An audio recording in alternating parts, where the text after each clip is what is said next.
দুঃখিত, লিভার সিরোসিসে আক্রান্ত মৃত্যু পথযাত্রীর শরীরকে বাঁচাতে এগিয়ে এসেছেন বার্মিংহামের সর্বস্তরের বাঙালিরা। শহরটিতে বসবাসরত বিভিন্ন গণমাধ্যমের সংবাদকর্মী ও স্থানীয় কয়েকজন তরুণের উদ্যোগে শরীরকে সাহায্যের উদ্দেশ্যে আয়োজন করা হয় এক চ্যারিটি লাঞ্চ অনুষ্ঠানের।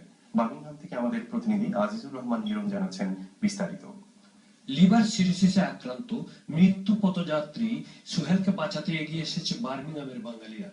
মঙ্গলবার এক চ্যারিটি লাঞ্চের মাধ্যমে 15,000 পাউন্ড প্রদান করেছে তারা। বাংলাদেশের চাঁদপুরের বাসিন্দা 33 বছরের নুরে আলম সোহেল দুরারোগ্য লিভার সিরোসিসে আক্রান্ত হয়ে ঢাকার একটি হাসপাতালে চিকিৎসাধীন রয়েছেন।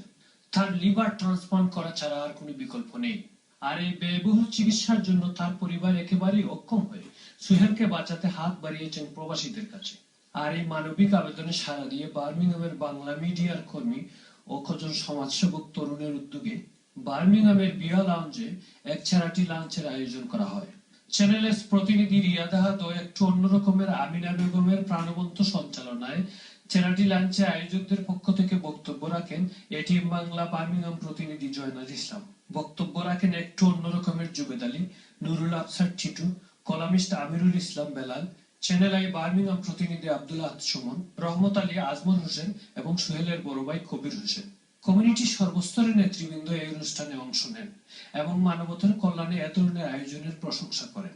সবশেষে সোহেল চ্যারিটি লাঞ্চে সংগৃহীত 15,000 পাউন্ডের চেক সোহেলের বড় ভাই কবির হোসেনের হাতে আনুষ্ঠানিকভাবে হস্তান্তর করা হয়। Azizur Rahman Hiran, ATN Bangla, Birmingham.